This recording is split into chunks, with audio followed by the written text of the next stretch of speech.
வணக்கம் ஃப்ரெண்ட்ஸ், எல்லாரும் நல்லா இருக்கீங்களா? இன்றைக்கி நம்ம வீடியோவில் கொண்டக்கடலை வடை எப்படி செய்கிறதுன்னு பார்க்க போகிறோம். இது வந்து ரேஷன் கடையில் கொடுத்த கருப்பு கொண்டக்கடலை. இதில் தான் நான் இப்போ வடை செஞ்சு காட்ட போகிறேன். நம்ம வீடியோக்குள்ளே போகிறதுக்கு முன்னாடி நம்ம சேனலை சப்ஸ்கிரைப் பண்ணாதவங்க சப்ஸ்கிரைப் பண்ணிவிடுங்க. அப்படியே பக்கத்தில் இருக்கிற பெல் ஐக்கானை அழுத்திடுங்க. இப்போ வாங்க வீடியோக்குள்ளே போயிடலாம். நான் வந்து 200 கிராம் கொண்டக்கடலையை ஊற வச்சுருக்கிறேன். 3 வெங்காயம் நறுக்கி வச்சுருக்கிறேன்.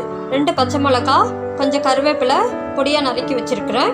கொண்டக்கடலையை அரைச்சிட்டு வந்துடலாம். இப்போ ரொம்ப குறைன்னு இல்லாமல் ஓரளவுக்கு நைஸாகவே அரைச்சிக்கலாம். இப்போ வந்து நான் அரைச்சி வச்சுருக்கிறேன். இப்போ இதில் வந்து வெங்காயம், பச்சை மிளகா, கருவேப்பிலை இது எல்லாத்தையும் சேர்த்துக்கலாம்.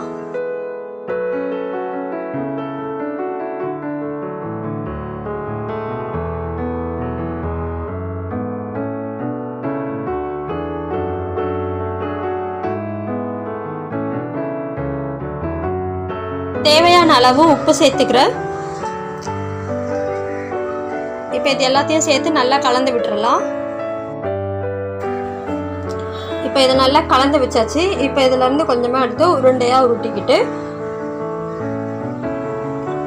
இந்த மாதிரி வடைக்கு போடுற மாதிரி இந்த மாதிரி உருண்டையாக உருட்டி கையில் இல்லைன்னா இலையில வச்சு நல்லா தட்டிக்கலாம். இந்த மாதிரி ஒரு ப்ரெஸ் கொடுத்து எடுத்தோம்னாக்கா இந்த மாதிரி ரவுண்ட் ஷேப்பில் வந்துடும்.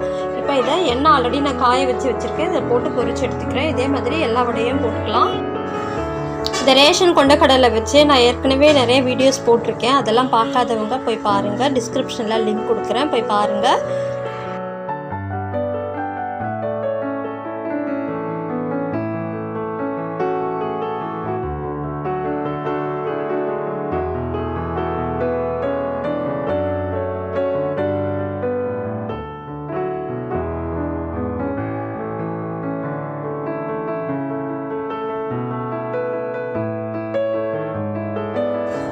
இப்போ இந்த வடை ரெடி ஆகிடுச்சு. இப்போ இதை எடுத்து ஒரு பிளேட்டில் வச்சுக்கிறேன்.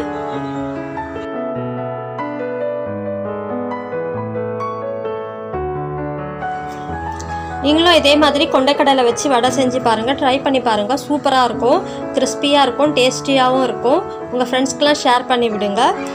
ஈவினிங் ஸ்நாக்ஸ்க்கு ரொம்ப நல்லாயிருக்கும். இந்த வீடியோ உங்களுக்கு பிடிச்சிருக்கும்னு நினைக்கிறேன். இந்த வீடியோ உங்களுக்கு பிடிச்சிருந்தால் லைக் பண்ணுங்கள், ஷேர் பண்ணுங்கள், கமெண்ட் பண்ணுங்கள். மறக்காமல் சப்ஸ்கிரைப் பண்ணுங்கள். தேங்க்யூ.